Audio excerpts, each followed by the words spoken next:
O que é? O que é? O que é? O que é? O que é? O que é? Que é? O que é? O que é? E o que é, hein? O que é? O que é? O que é, meu irmão?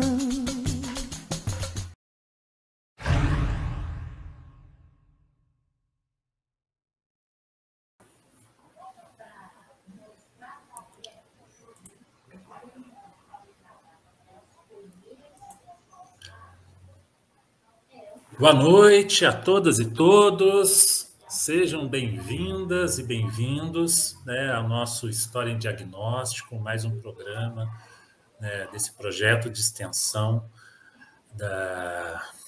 do curso de História da UENG, Unidade de Campanha, Universidade do Estado de Minas Gerais. É um projeto ligado à história pública, à divulgação do que é produzido na universidade. E nesse segundo ano, né, segundo ano do programa História em Diagnóstico, a gente tem desenvolvido, né, o projeto em torno de o que é, né, lembrando, né, uma coleção, né, da editora Brasiliense, que tinha o que é economia, o que é história, o que é movimentos sociais.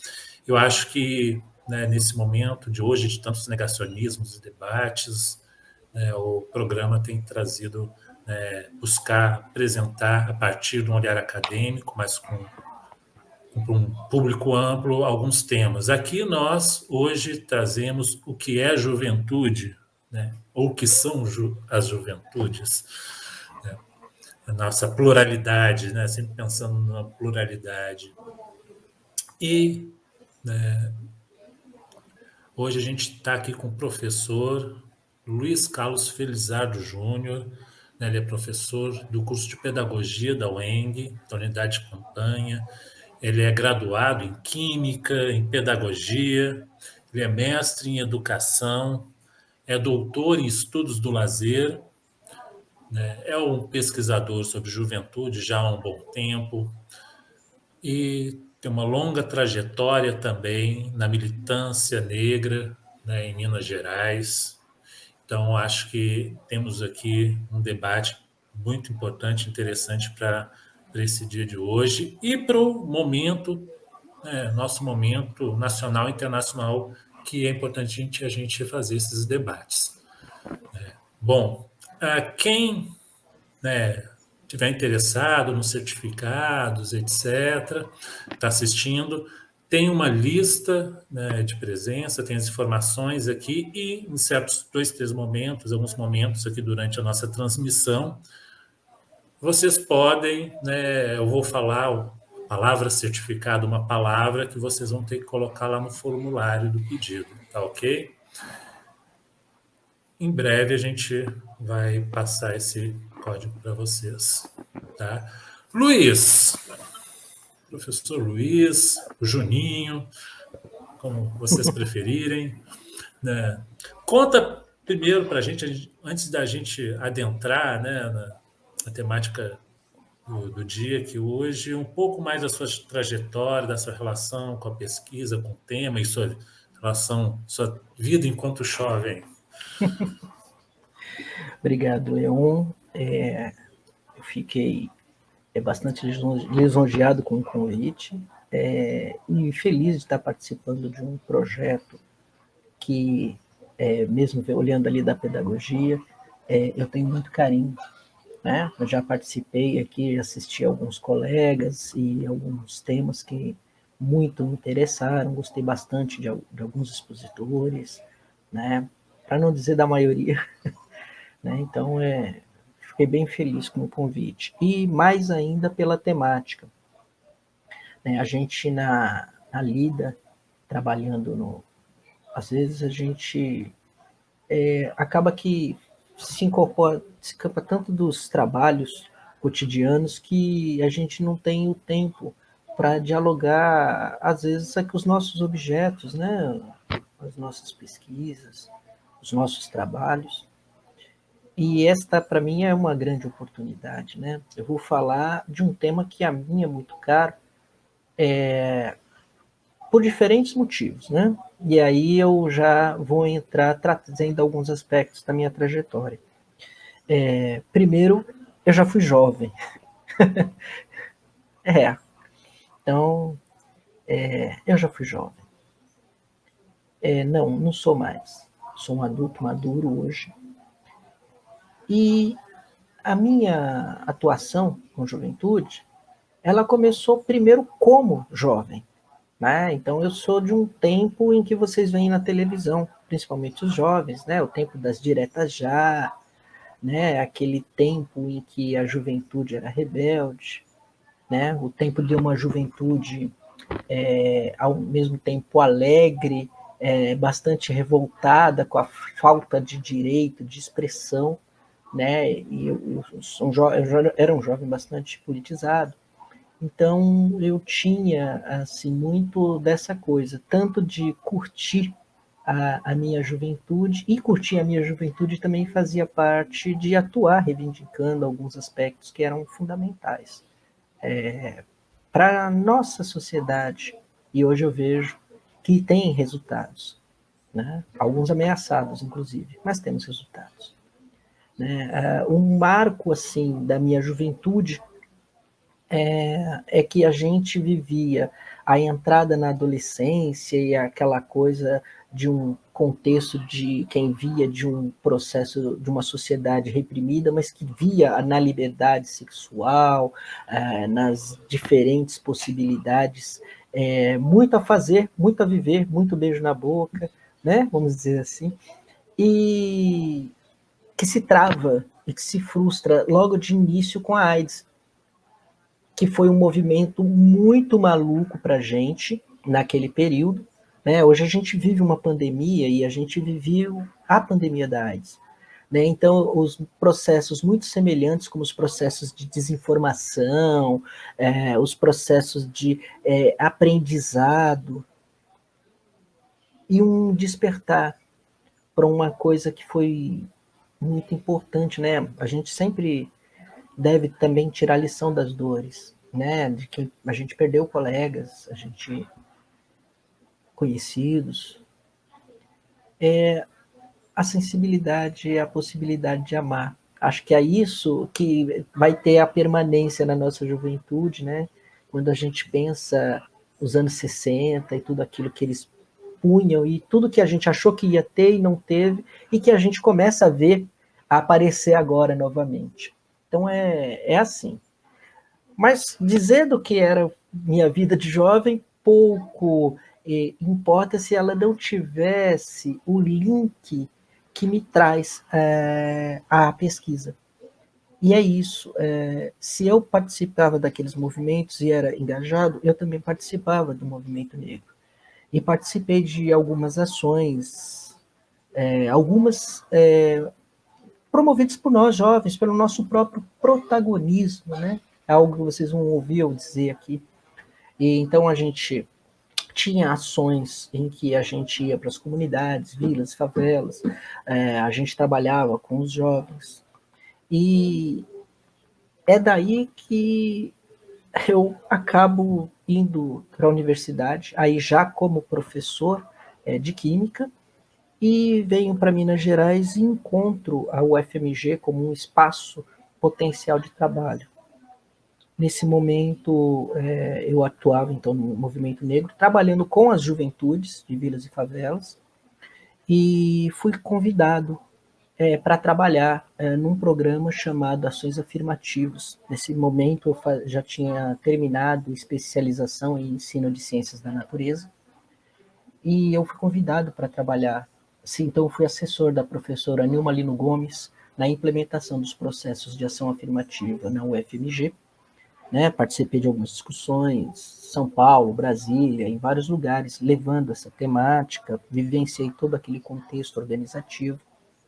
Posteriormente, a gente atuou num outro programa de ações afirmativas, esse de nível nacional, foi desenvolvido pelo governo Lula, chamado Conexões de Saberes, né, em que a gente atuava diretamente com um jovem estudante de camada popular, né, que era bastante raro ainda na universidade. A universidade ainda era muito menos democratizada do que é hoje, né? Se hoje a gente vê problemas, naquela época a gente via muito mais.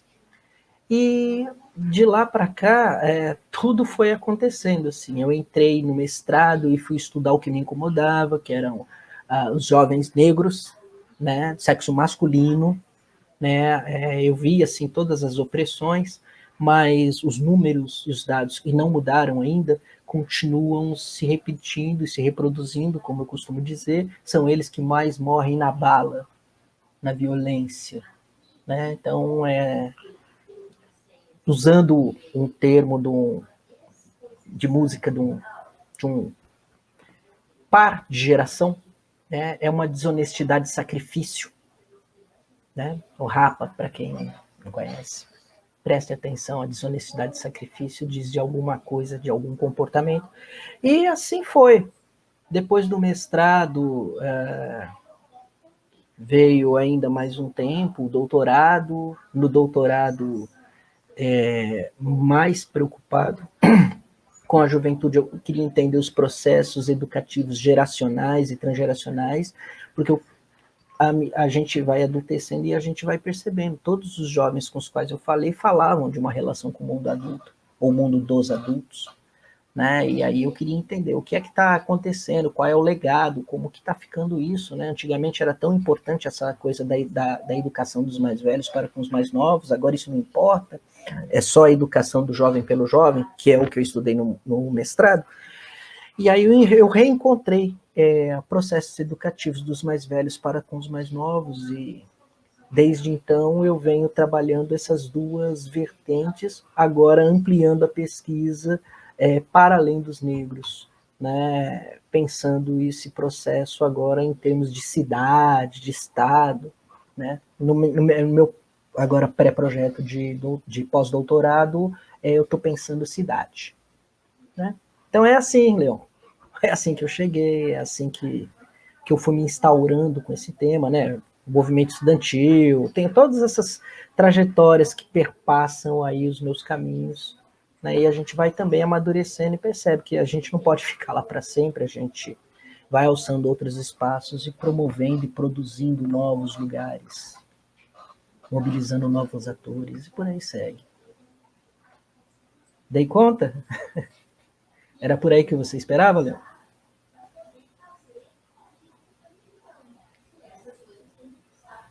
Você está com o microfone desligado, professor. Clássico, obrigado.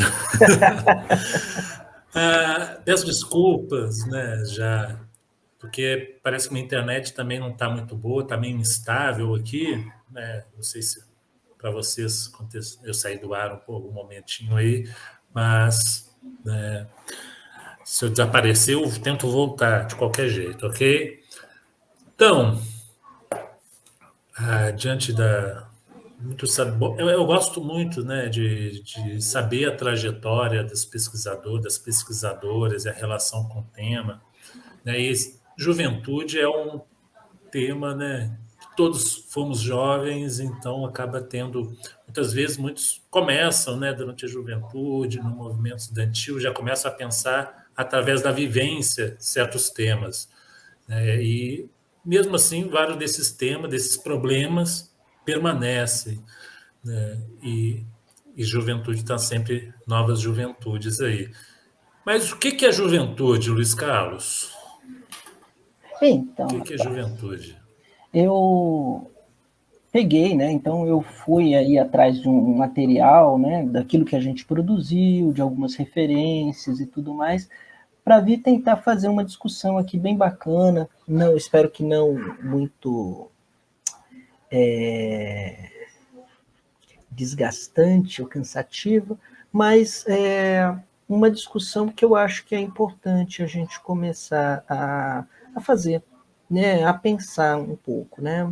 Como você disse, e já sabendo a resposta, né, o que é juventude, que é um movimento de juventude, né? Então não há uma juventude e não há um movimento de juventude, há movimentos e há juventudes, né?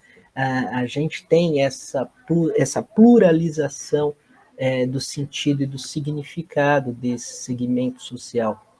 E a importância disso, né, é entender que isso não é agora, né? Ou isso é o agora, mas isso nem sempre foi assim. Então eu queria contar um pouco essa história dessas juventudes, né, e um pouco da construção de como isso acontece, trazendo alguns elementos externos, alguns elementos sociais. E aí vou fazer isso e vou usar prioritariamente imagem. Acho que eu vou usar um ou outro texto curto, mas mais no sentido para dizer, para ilustrar um pouco, mas eu queria priorizar o uso de imagens para estar fazendo essa discussão, essa conversa aqui com a gente, e aí mandem as perguntas, que a gente está aí também para conversar, de certa forma, né? A gente deve aproveitar essas potencialidades das ferramentas informacionais, né? A pandemia nos traz muitas tristezas, muitos problemas, mas traz isso também de legal, a gente se conecta de diferentes formas com diferentes pessoas de diferentes lugares, né? Agora há pouco, por exemplo, aqui acenou uma Josefa, né, lá de São Paulo, né, uma colega de grupo de pesquisa, né? Uma coisa que eu não comentei é o fato de eu estar lecionando não me afastou da pesquisa. Estou participando de uma pesquisa nacional, né, aí sobre a questão das ocupações, né? Participo ainda hoje, aí o Leon é colega nosso lá no grupo de pesquisa na Unifal, que comunga diferentes instituições e universidades públicas do Brasil, né? Então, a gente está aí com a temática tratando. Aí eu queria saber se é possível a gente projetar aqui umas imagens, assim, mas eu vou passar rápido, porque aí são imagens, é isso que é o legal. Vamos... Claro. Né, até ressaltar, quem quiser fazer perguntas, fazer comentários, né, estamos abertos aí, só colocar no chat aqui do YouTube, né, e dar boa noite também aqui, né, eu vi colegas da UENG, alunos, professores, a professora Josefa, né, e outros integrantes, né, do grupo de estudos sobre juventude. Então, estamos aí. Vou projetar aqui. Sejam bem-vindos, bem-vindas. Então, a nossa pergunta, né, era exatamente isso. O que é juventude? Né, inspirado aí naquela coleção, acho que era Brasiliense. Acho que era. Não lembro bem. Mas juventude não é, são. E aqui eu estou usando um cartão postal do Maranhão, né, em que vocês vão ver a imagem de 3 pessoas. São jovens. Mas a gente fala de um tempo em que o jovem tinha que parecer velho. Muitos falam adulto, mas o uso de bengala fazia parte da vestimenta, né? E isso vai mostrar um pouco o que se concebia. O jovem, numa perspectiva como essa, não é aquilo do lugar, né? Ele não é isso que a gente entende hoje. Ele é um adulto em miniatura. Ele é sempre um potencial adulto. Ele nunca é o que é.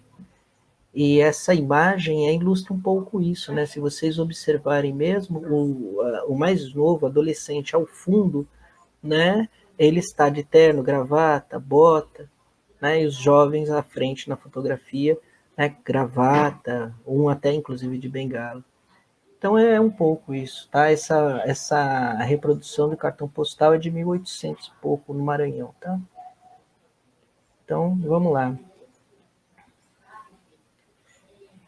A primeira coisa que eu queria pensar com vocês rapidinho é entender isso, juventude como movimento social, né? Que há diferentes concepções de movimento social, né? Eu gosto muito da Gon, Maria da Glória Gon, né, que ela pensa o movimento social como uma ação coletiva que busca organizar e expressar demandas, né, que visto em muitos, ou na grande maioria dos casos, como descontentamento, que visa, frente a esse descontentamento, mobilizar mudanças. Né? Eu me aproximo mais da perspectiva do Castells, porque ele pensa esse movimento social como uma rede, né? E porque esse tema, né, movimento social, é bastante truncado, assim, é bastante complexo, não há uma definição, né, mas todas de alguma forma contemplam. E eu gosto do Castells porque ele define o movimento social como ação coletiva, que dependendo do êxito ou do fracasso, né, ele transforma valores e transforma as instituições, né, coisas que a gente vai mostrar para vocês quando a gente tratar da imagem. E Machado, que tenta, né, que é posterior a essas publicações, de certa forma, mas traz uma definição que assenta um pouco, né, pensar movimento social como forma de ação coletiva, com o objetivo de mudar, né, de transformar, de influenciar processos sociais, políticos, culturais, né, comportamentos, decisões, né? E o jovem, nesse contexto, né, nesse contexto pensado como um movimento, ele influencia, ele intervém a partir do seu desejo, a partir das suas ações aí ao longo do tempo. Então, como eu disse, eu ia priorizar isso, essas poucas, mas eu prefiro priorizar as gravuras, tá?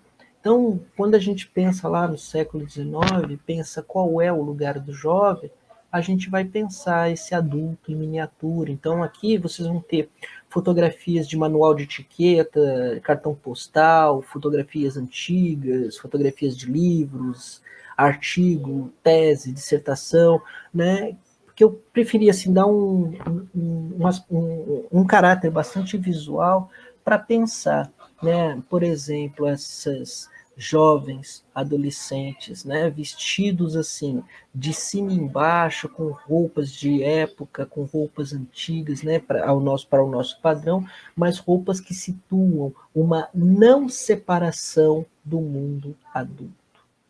Né? Mesmo ali, né, se você vai pensar que a fotografia, essa primeira fotografia em que tem só o casal, né, que eu retirei de um manual de etiqueta, sobre dança de salão, então qual era a vestimenta, qual era a postura, como tocar a dama, né? E ainda assim, um baile, que é uma coisa que a gente pensa, né? Uma festa, uma dança, pura e simplesmente, ela tinha todo um conjunto de normativas.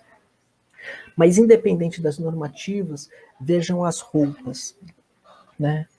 Cartola, gravata, fraque, sapato, né? Na minha juventude, que é um tempo diferente da de vocês, em São Paulo, alguns lugares que a gente ia para dançar, você não entrava de tênis, tinha que ser sapato que engraxa.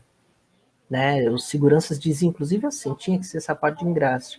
Era uma forma de alguma forma, selecionar a classe social, mas também tinha a ver com um pouco de uma normativa, né, social que advém de muito tempo e que vai permanecendo até chegar aos novos processos de mudança.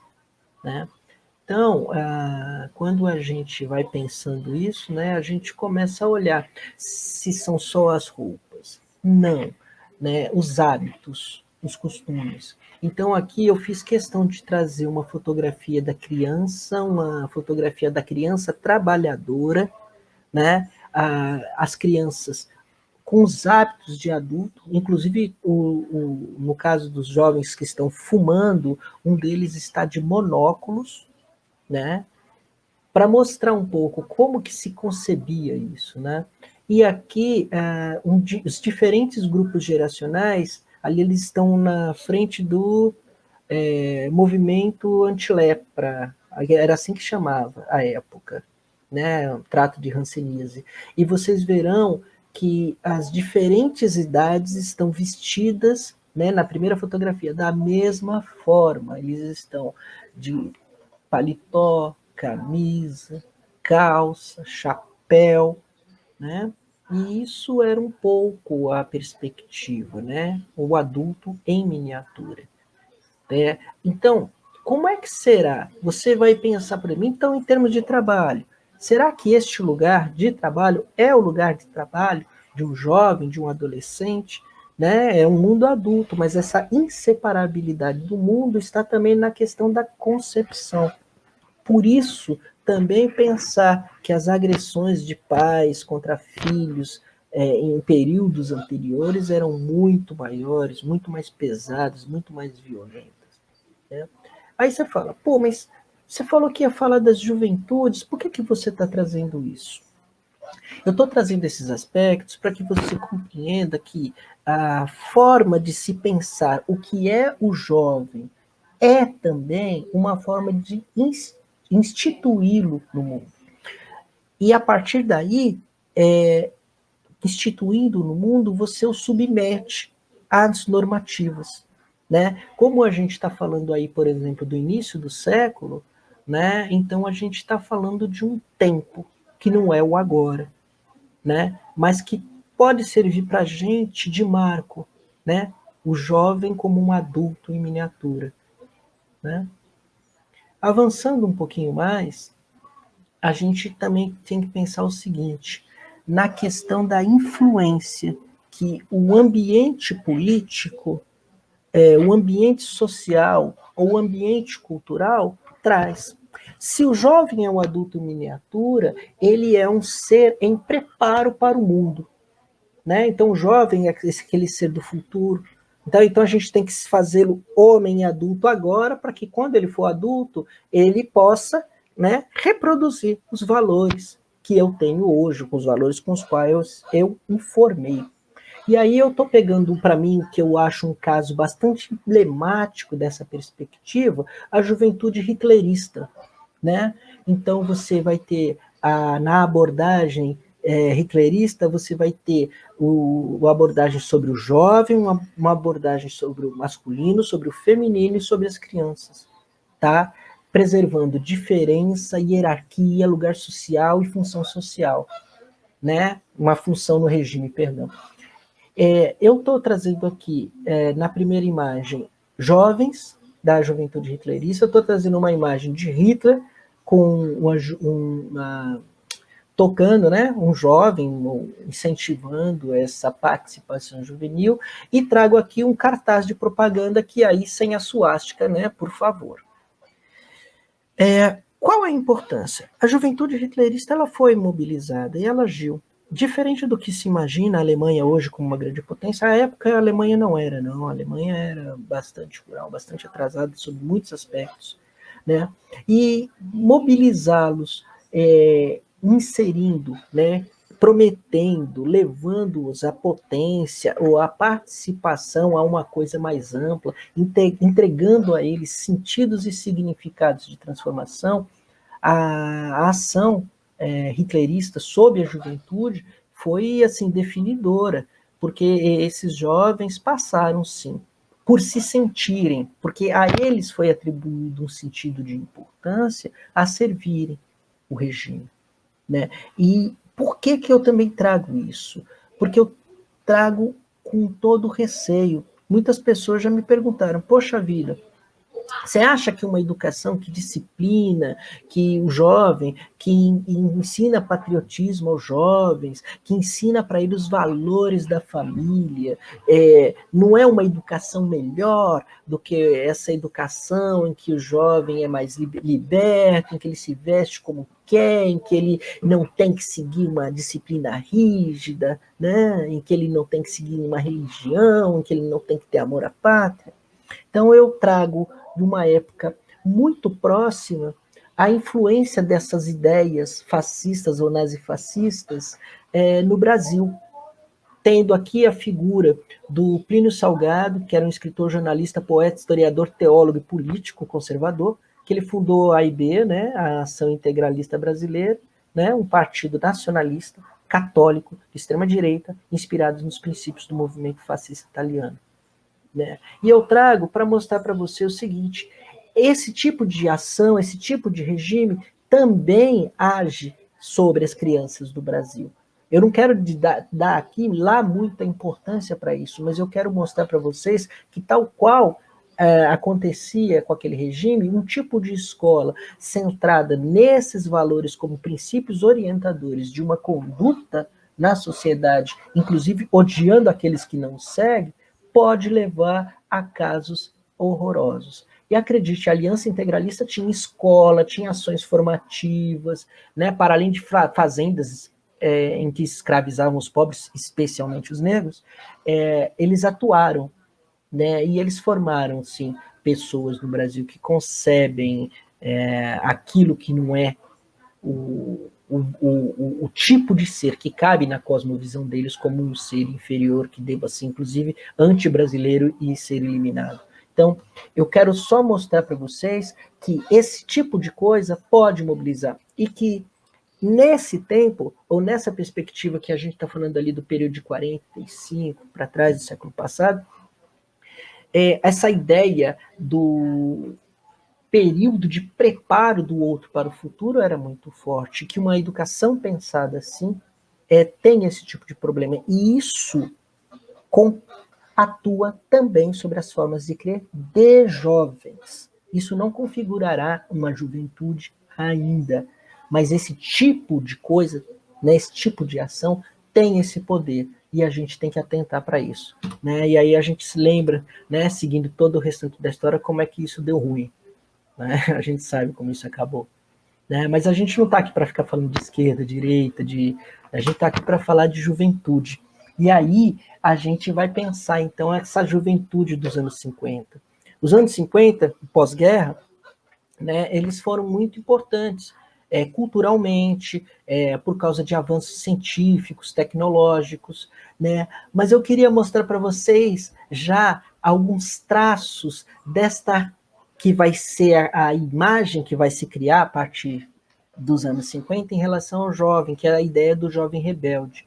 Se vocês observarem as fotografias, né, então a gente vai ter o Chuck Berry aqui, eu gosto bastante, né, acho, para mim, um dos pais do rock and roll, do solo de guitarra, como ninguém, fugindo ali a pegada do blues, mas no rock.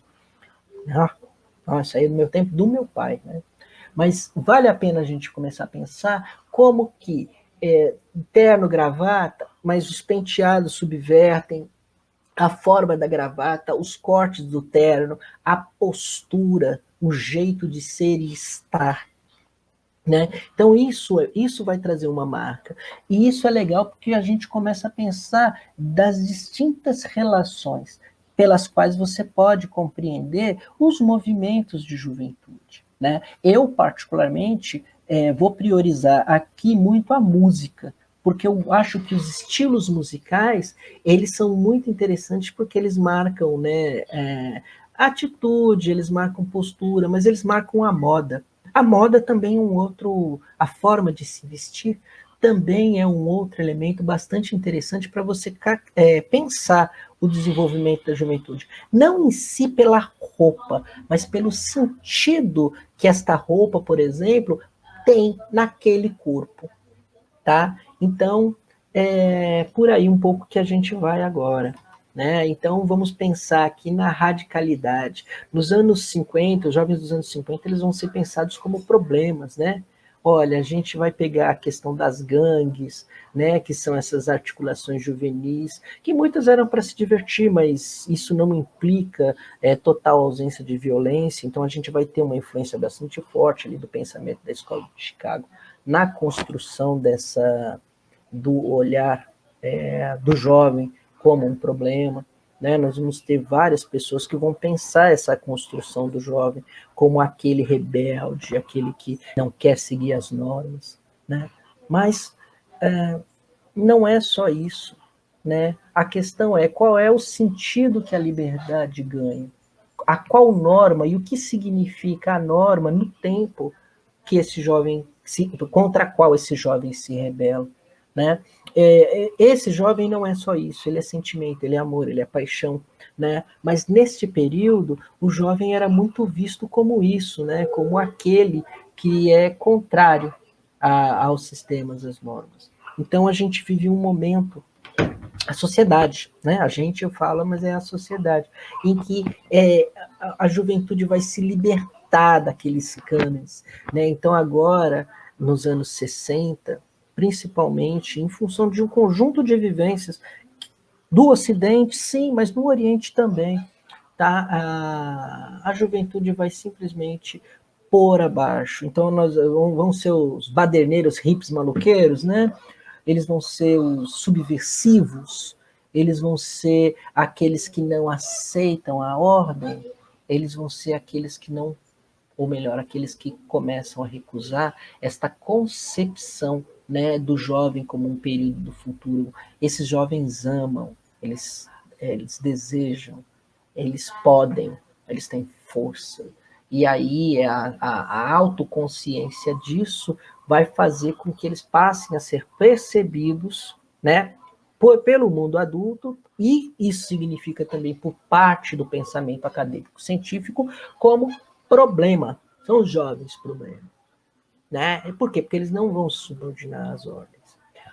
No entanto, esse jovem problema, ele marca uma coisa que é muito bonita na nossa história, né? Se a gente pensar, para além das ações ali, revolta contra ditaduras, contra as repressões, mas pelo direito, né, de se expressar, de cantar, de amar, de viver, a gente vai ver que muitos dos valores que foram defendidos por essa juventude hoje permanecem em nossa sociedade, né? Moda, amor livre, eu acho que é legal, em alguns casos, o uso de psicotrópicos, né?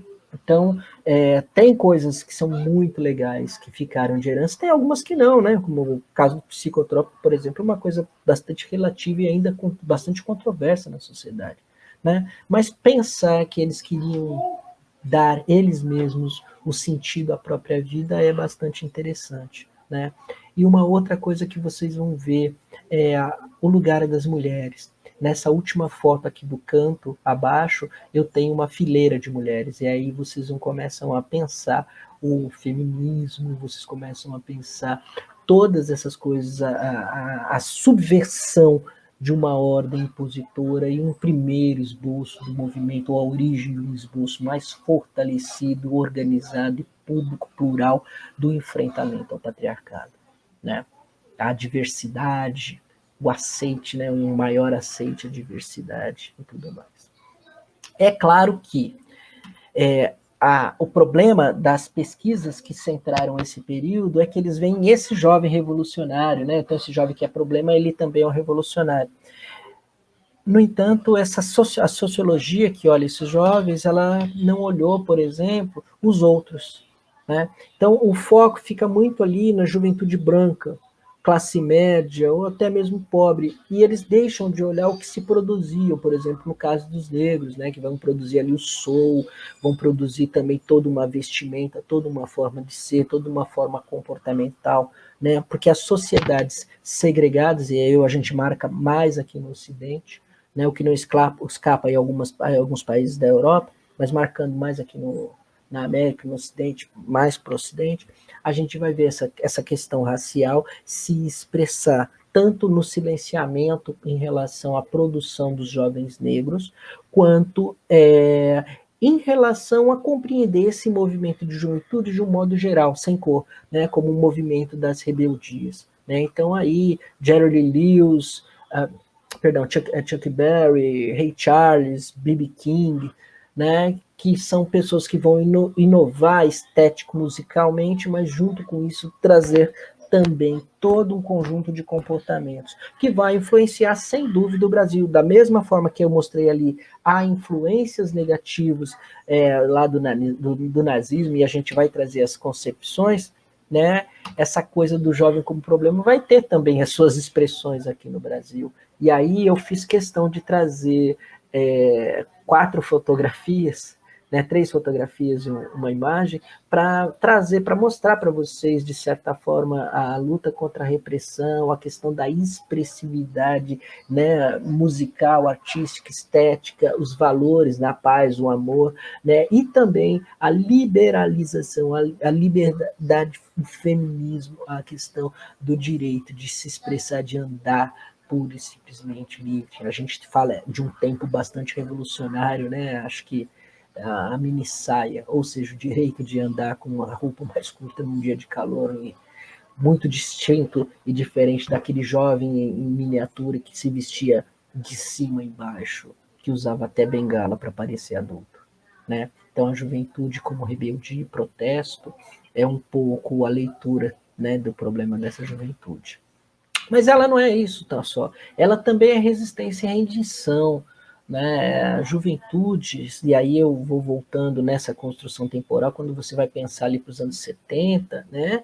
Ela vai ser também a coisa da alegria, ela vai ser também a coisa da música, ela vai ser a coisa também da expressividade, ela vai ser a coisa do corpo, né? Ela vai ser a questão dos protestos, né? Inclusive, muitos dos... Trago aqui vários cantores, vários, na imagem de vários artistas, né, e entender algo que a gente não compreendia muito ali nos anos 80 e 90, que nos diferentes campos, nos diferentes lugares do Brasil, as formas e os protestos contra determinados aspectos que oprimiam a juventude se manifestam, né? Por exemplo, existe uma música chamada Pare de Tomar a Pílula, de um autor que é considerado brega, que é uma música assim, extremamente romântica e está dizendo contra a questão do uso de anticoncepcional, que para esse período é uma revolução. E é interessante, porque eles eram censurados, ele, Amado Batista, vários outros autores que faziam músicas românticas, mas que traziam temáticas que eram tidas como tabus, temáticas de proibição, como divórcio e etc. Então, as juventudes, elas trazem o novo não necessariamente por causa de uma orientação político-partidária, esquerda ou direita. A juventude traz o novo em função da sua forma de conceber, de ser e estar no mundo, no tempo presente. O jovem em si é um ser do desejo, ele não é o ser do futuro, ele é agora, ele é nesse tempo. E sendo naquele tempo, anos 70, a juventude era isso, ela era mesmo corpo, ela era dança, ela era alegria, ela era música e ela era também essa juventude que vai gradativamente buscando, em relação aos tabus do mundo adulto, a novidade, vai trazendo novo. Né? Imagine, comparado a um tanto de coisa que se tem hoje, falar anticoncepcional, que à época não sequer se falava, imagina uma música proibida, hoje distribuído em muitos postos de saúde, com explicação, com médico, com orientação, com recomendação. Então, essa ideia de resistência e rendição, quando você pensa os jovens que não estão à frente do mundo, lutando contra, empunhando suas bandeiras, não significa necessariamente que este jovem também não traga um novo, né? A questão é nosso tempo e a nossa urgência em relação a compreender isso um pouco.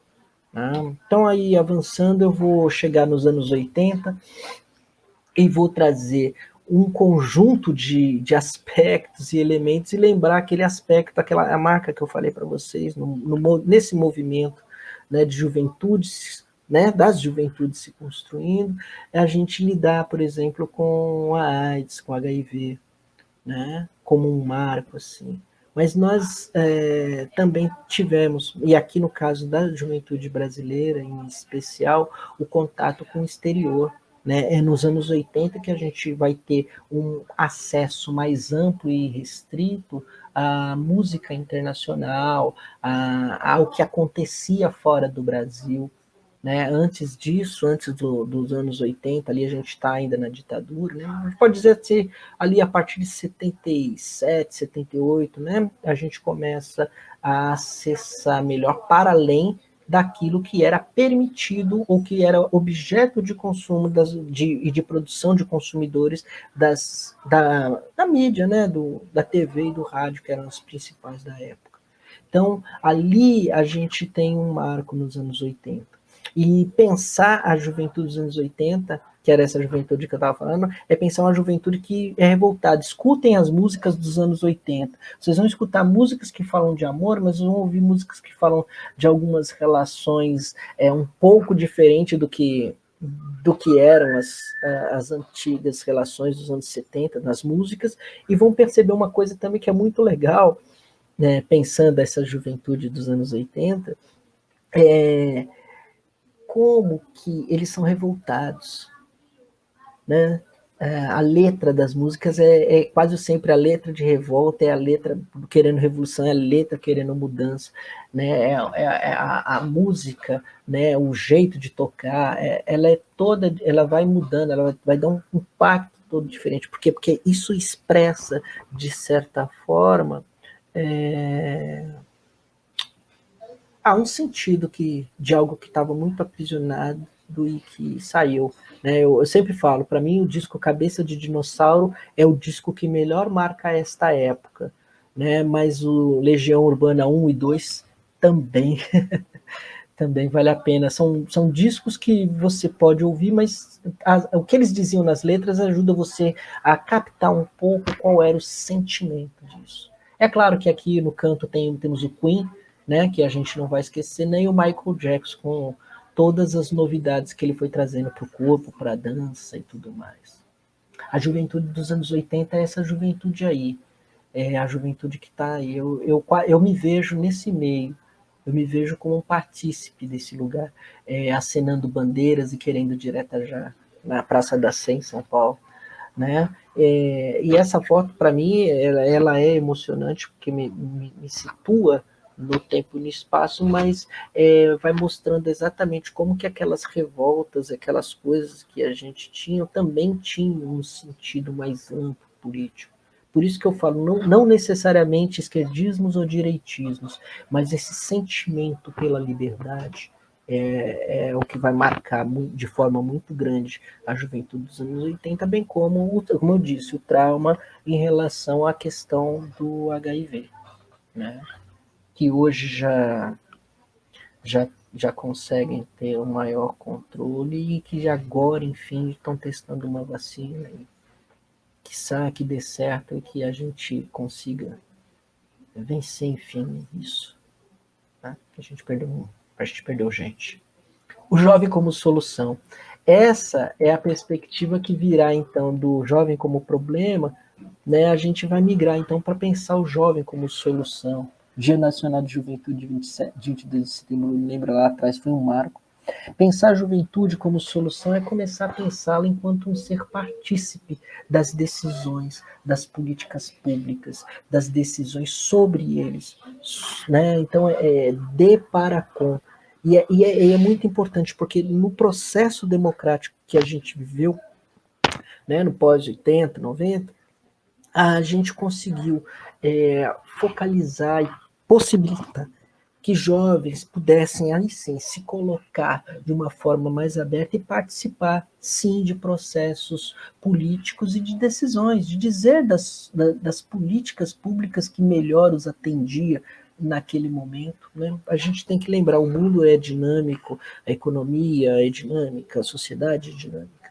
E nesse processo, eu tenho os anos 90, né, que é pós-Constituição, os anos 90, os anos 2000, 2010, nossa, como um tempo em que a gente via esse lugar, a gente tinha secretarias de juventude, a gente tinha pessoas que pensavam, que tinha que conversar com o jovem para pensar o que é melhor e como fazer o melhor para ele.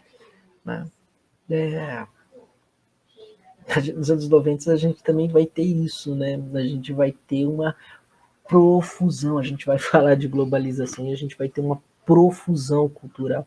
Né? Eu não consigo dizer o que marca esse período dos anos 90, né? Mas eu acho que a confusão desses tantos de personagens, de produtos culturais, né, marcos da cultura pop, né, ajuda a entender um pouco exatamente essa não compreensão e um conjunto, né, amplo de aspectos que adentram aí a cultura nacional, né, e a forma dos jovens ser nos mais distintos, diferentes lugares, né? E aí a gente vai identificando, desse período dos 80 para cá, o jovem como modelo cultural. E aí, gente, olha que loucura isso. Eu sempre acho mal barato. Toda vez que alguém me fala que jovem é um jeito de se sentir, um jeito de ser, né? Eu olho para o meu corpo, eu olho para mim e penso em toda a potência, em toda a força, em tudo que eu era lá nos anos 80, 90, mas mais nos anos 80, e do que eu sou agora. E eu sinto uma certa tristeza. Não porque o jovem não é tudo isso, ele é realmente tudo isso, ele vai sendo tudo isso. Mas é porque o mundo adulto passa a tomar o jovem como um modelo de referência a tal ponto, né, de começar a não se achar, ele começou a achar que ele não envelhece. Eu estou nesse momento, eu de certa forma vou na contramão de parte significativa das produções sobre juventude. Eu acho, e pontuo isso em vários textos, que tomar o jovem como um modelo cultural e tomar assim, né, a juventude, então, não importa se seu corpo envelheceu, se você se sente jovem, você é jovem, não, você tem joviedade. Mas quer saber? Você está decadente indo para o fim mesmo. Você está cada dia mais perto da morte mesmo, tá? Por idade. Né? Essa coisa, as pessoas começaram a não ter mais a noção da idade e começaram, por exemplo, eles agora não envelhecem, eles vão para a terceira idade. Tudo bem, a gente tem que entender, há um prolongamento da vida. É verdade, a gente avançou com a ciência, com a tecnologia, com a medicina, né? A gente aprendeu fazendo os exercícios, lá nos anos 80, a gente aprendeu fazendo bastante exercício, tomando suquinho natural e buscando uma vida mais saudável. A gente prolonga o nosso tempo de existência sobre a Terra, né?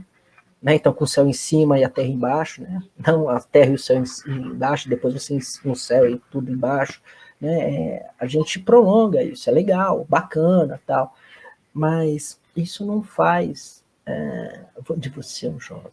Então a gente vai encontrar aí o tiozinho e a tiazinha, a gente vai ter impactos culturais como a mãe que deixa de ser mãe para ser amiga, né?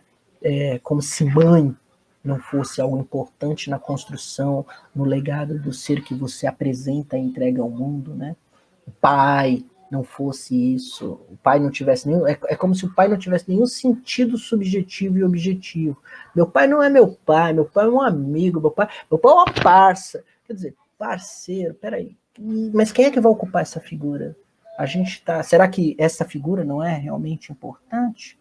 Vai mergulhar lá na psicologia, vai olhar um pouquinho o que a gente sabe sobre esse negócio de pai, mãe e filho, para ver se o abandono desse lugar, porque o adulto agora tem o jovem como modelo cultural, isso é bom. E será que isso é bom para o adulto? Será que ele vê a idade só como decrepitude, não é uma falta de dignidade com ele mesmo? Será que ele não é mais um adulto? Né? Por que essa coisa de querer ser jovem para sempre? Porque associa-se essa coisa da idade à morte. Eu aprendi isso conhecendo um pouco melhor a cultura africana, sabe? Do lugar do velho. Né, e como que ele é importante na organização cultural de uma sociedade. Né? Então eu não sou essa coisa de uma juventude para sempre. Né? Eu sempre lembro também de um personagem da literatura inglesa chamada Dorian Gray. Eu não sei se vocês conhecem o arquétipo do Dorian Gray, mas Dorian Gray preserva a juventude porque ele tem um quadro que envelhece no lugar dele.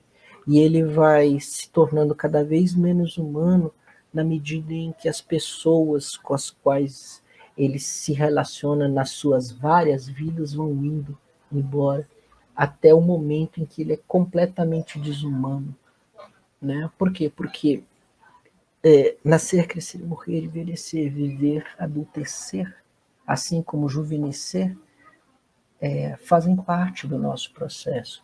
Então eu particularmente me preocupo muito com o jovem como modelo cultural. Quando eu vejo alguns rostos que fizeram plástica, botox e... tem uma coisa agora que eles fazem aí, que tá todo mundo, inclusive, fazendo e desfazendo. Tá interessante ver essa loucura das pessoas, essa ideia da imagem de jovem para sempre. Mas é um mito, é uma busca de muitos, né? Então a gente respeita o que acontece e o que não convence. O que significa ter uma sociedade só com jovens, sem os adultos? Qual é o sentido social que isso ganha? Né? A Maria Rita Kell, ela tem um livro interessante sobre isso, que ela chama Juventude, a Frátria Órfã. Né? Vale a pena um pouco pensar se este adulto na relação com o jovem, ou em relação ao jovem, não tem lugar. Para o jovem, e ele, como adulto, olhando o jovem, será que ele não tem um lugar também? Né? Então, essa confusão entre a jovialidade e a eterna juventude, ela, em alguns momentos, me parece patológica. Para quem acha que a gente só fala da vida urbana, é muito legal, por exemplo, você pegar agora e começar a observar também, né, da mesma forma que eu fiz ali com o rock, com o soul e tal, a questão da música sertaneja, né, a música caipira, que aí agora as coisas sempre viram assim, de raiz e não de raiz, universitário, né, de raiz universitário. Eu acho barato esses dois adjetivos, né, mas é interessante ver, à medida em que a velocidade, a máquina, esses elementos da indústria vão adentrando o campo, né, é muito interessante ver como que a música vai acelerando, né? Então, para quem ouve aí os jovens, né, do sertanejo universitário, eu falo jovens para mim, tá? Vocês vão ver como que, em relação ao Tião Carreiro e Pardinho, Tonico Tinoco, Zé Carreirinho, Chitãozinho e Chororó, lá, apesar que Chitãozinho e Chororó que são os responsáveis pela aceleração, foram eles que começaram, tá? Mas como que, à medida em que a máquina adentra a produção agrícola, a velocidade também adentra, como que, à medida em que o ser, né, o jovem daquele local, passa a ter acesso a essas velocidades, como que tudo foi mudando, entende? Então há uma ruptura com aquela música bucólica, com aquilo tudo que estava lá atrás, com aquela música que cantava o rio, o passarinho, né? E a gente vai vendo aí, e os problemas também se atualizando, né? Então é muito legal, por exemplo, a gente hoje as músicas em que o homem matava a mulher num crime passional e pedia desculpa arrependido a Deus, mas nunca ia para a cadeia, como que isso vai mudar quando as mulheres, por exemplo, agora vêm com isso que se chamam de, não sei se pejorativamente, né, mas um sertanejo em que a mulher se põe e ela também bebe, e ela também vai curtir, ela também não quer ficar com os caras, e ela também, então vai enfrentando um conjunto de elementos da tradição, né, que é tão forte, né, como que isso mexe culturalmente, por exemplo, com os interiores, né, é algo, inclusive, que merece um olhar mais cuidadoso da pesquisa, né, mas essa associação entre velocidade, máquina e aceleração da música é uma coisa que estava lá nos anos 60, com o movimento, quem conhece o punk rock, Sex Pistols, por exemplo, consegue identificar isso, né, dos jovens operários sem emprego e a música ganhando a velocidade, né, o próprio rock ganhando uma velocidade da produção fabril, né, bastante sujo, com bastante sujeira, que é o que a gente vê e chama de asfalto, né? Então, é legal pensar isso, né? Pensar, por exemplo, que hoje as juventudes elas se relacionam entre elas, eu não vou tratar daquilo agora, mas como que no agora a diversidade é o elemento que a juventude, pois eu digo isso com alguma tranquilidade, embora os feminismos, os movimentos LGBTQ sejam algo que datem lá dos anos 70, o final dos anos 70 mesmo, né? Do Village People, e isso vai se espalhando pelo mundo, é muito bonito ver novamente a juventude trazendo a pauta que faz bagunçar a sociedade, que faz a sociedade tremer, né, contestando ali o patriarcalismo, e dessa vez é muito legal, né, que a gente vai encontrar de diferente, é ver que está nas mulheres, que estão nas meninas, principalmente do pós-90, com muita força, não sozinhas, não totalmente soltas e livres, mas são elas que vão pondo a pauta, e à medida que elas vão abrindo o caminho, a diversidade vai chegando cada vez com mais potência. Os movimentos étnico-raciais, esses, eu podia tratar só de juventude negra, para dizer de quanto tempo vem que tem essa luta, mas a diversidade, no momento, é a pauta que emerge com bastante força, com bastante potência, e ela é colocada, né, de uma forma mais ampla e mais plural em termos de reivindicação, e novamente eu falo, não é na esquerda ou na direita, não é esse o lugar. O lugar do novo que a juventude traz afronta o patriarcal, né? Afronta o modelo organizativo de sociedade. E para mim isso é muito belo, né? E aí eu não ia deixar de dizer que as juventudes, elas não são ou não estão, elas estão. E aí eu trago aqui duas fotografias, duas imagens do movimento de ocupação, tá? E da reivindicação, da luta dos jovens atuando aí no sentido também político, econômico, em função dos cortes que aconteceram na educação. Então, veja bem, o fato de eu dizer que não é esquerda ou direita não implica em que as pautas sociais, econômicas e políticas estão à margem da juventude. Essa juventude se organizou e fez. Qual é a novidade desse movimento? Eles não têm a dimensão protocolar. Né? Então, em alguns momentos, era o seguinte, tá bom, então com quem a gente negocia? Você não vai encontrar esta cabeça nesses movimentos. Né? Esses movimentos são aqueles mais ampliados, dos quais o Castells vai nos falar. E aqui a gente está vendo na frente a bandeira da UNE, mas esse movimento que mais organizado, ele é diferente do movimento que a gente vai ver mais para trás. Por quê? Porque nenhuma instância consegue, hoje, de certa forma, organizar a diversidade das ações reivindicatórias do pós-90 em que as juventudes se mobilizam. Porque eles não têm uma liderança, uma representação, eles não são uma entidade, eles não se instituem. Então você não tem a dimensão protocolar do negócio, você tem o levantamento da demanda. Estou acabando, gente. Que eu acho que tinha muita coisa legal para falar. E aí dizer o seguinte também. Muitas pessoas veem o movimento de juventude ainda pelo viés romântico, né, do jovem revolucionário que quer transformar a sociedade para um lado mais social, mas, no entanto, isso não é verdade. Chega a hora da gente começar a compreender que da mesma forma que a gente tem jovens que pensam transformações e que acham que o mundo podia ser melhor e que defende as árvores, os bichinhos, a ecologia e a diversidade, a gente vai ter o contraponto, que são jovens, inclusive bem situados, que estão no movimento completamente contrário. Eles não querem nada disso, eles não querem mudança, eles já herdam um determinado lugar, uma determinada posição social em determinados status.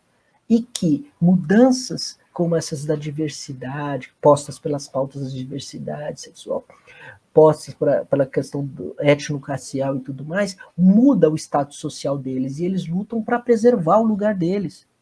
E se eles precisarem oprimir para isso, eles vão. E estes não são só adultos. entre eles existem jovens também.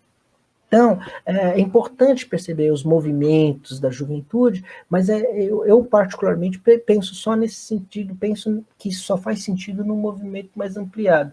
Não conceber que existe um movimento juvenil que quer fazer a revolução socialista, para lá, como fazia, é uma certa, e aí não é pejorativo, mas é uma esquerda romântica, muito romântica, no sentido de conceber a incapacidade de um jovem adolescente pegar uma arma e dar um tiro na cabeça de uma professora, ou de estuprar uma menina, ou de espancar uma namorada.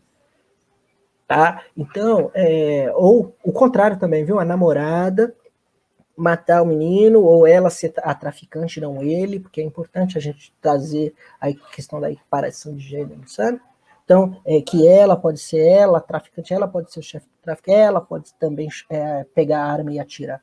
Então, de certa forma, limpar um pouco isso, para que a gente possa começar a olhar novamente a juventude e concebê-la de uma forma melhor, porque as definições que nós colocamos até então ainda não deram conta. Tenho tido bastante esperança na abordagem da juventude, pela dialética da juventude, que o professor Luiz Antônio Groppo trouxe ali para a gente nos anos 90, mais para frente, nos anos 2000, perdão. Né? Tenho alguma esperança ali, estou estudando, pensando, refletindo para ver se dá para conceber por lá. Por enquanto, a gente ainda continua caminhando ali por um pouco do que eu penso e que o Manuel Castells ajuda a pensar sobre esse novo movimento, né? Que é uma juventude que pensa que a transformação verdadeira vem da revolução dos novos movimentos sociais, é a produção material e social, não a partir de objetivos programáticos, mas das experiências conectadas dos atores desse movimento. Né? Assim, os movimentos em rede da atualidade mostram que a real mudança é um movimento social que pode deixar legados a uma sociedade, alterar pensamento de seus cidadãos com suas ações, na sua mentalidade. Então, não é esta transformação pragmática. Eu compreendo esse olhar otimista sobre esse tipo de movimento social, né? Que é um pouco o que eu vejo. E aí sim, por pensarem essa lógica não produtivista do movimento, né, a transformação mental é mais importante. Né, eles aceitam a lentidão dos processos e se preparam para a longa jornada, pois falta de pressa é uma virtude. Esses novos movimentos, e nisso eu incluo a juventude, permite autorreflexão, torna possível corrigir erros, que fornece espaços, tempos para desfrutar. Né? Para, de certa forma, um olhar, né, da paciência histórica que tanto diziam para a gente lá nos anos 80, mas que é a única perspectiva que eu vejo que o movimento que se organiza de uma forma tão anarco-populista democrático, para usar um termo que unifica, via rede social, é o que tem, né, é o que eu consigo vislumbrar, por exemplo, para esse tipo de organização, que é hoje a grande força da juventude, com alguma esperança. Eles vão mudar sentidos, sentimentos e vão tocar. Mas eu sempre volto a dizer, se é essa a ação, há também o contraponto. Isso é romantismo, porque o homem que detém o capital não abre mão do seu poder à toa, de qualquer forma, ou por uma alta consciência. Ok? Então, era mais ou menos por aí que eu pensei conversar sobre juventude, Leon. Matei você de cansaço?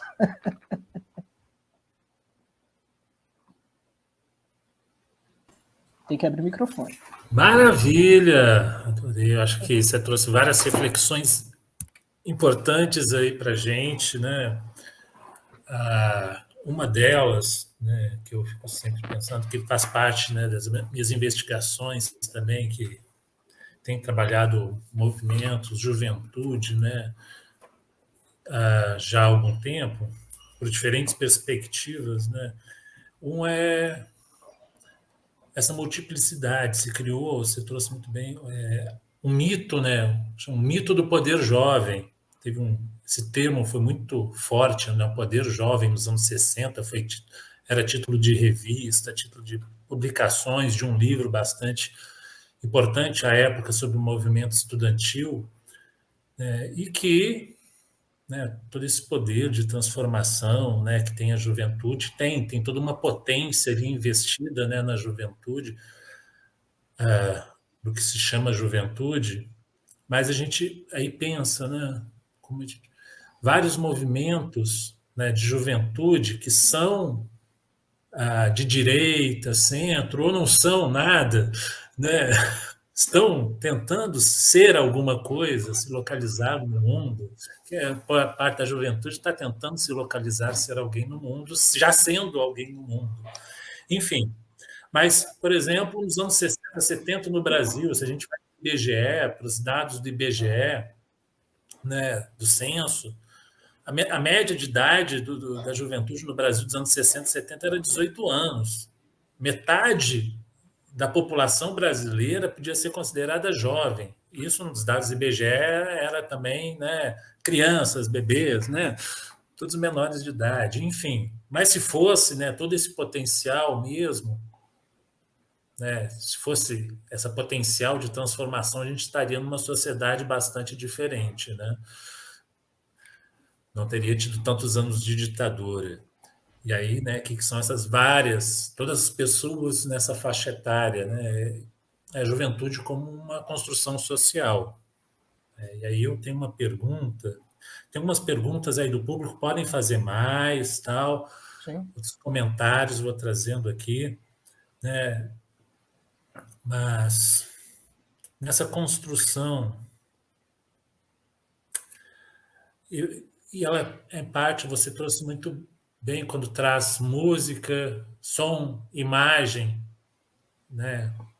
Aí até já trago a pergunta, né, da professora Josefa aqui. Cadê? Né? Que ajuda a pensar essa construção da identidade aqui. Estou compartilhando aqui. A professora Josefa fala da Unifal. Como o rock contribuiu para a formação de uma identidade juvenil? Qual a relação com a indústria cultural?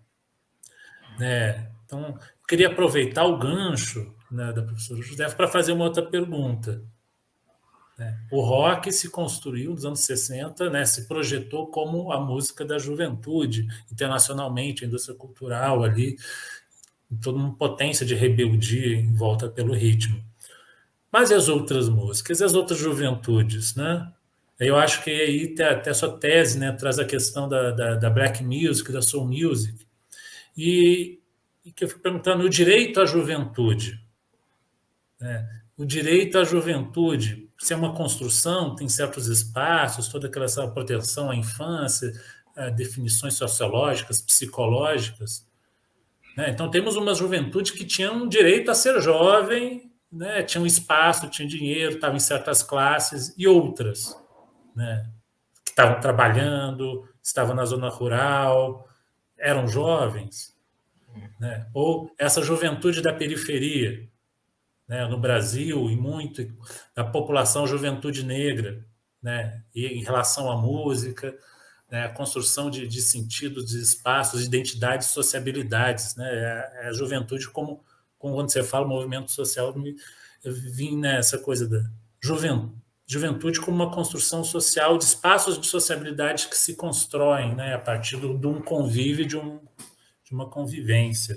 Enfim, eu estou falando demais aqui, mas eu gosto muito do tema aqui. Vai lá.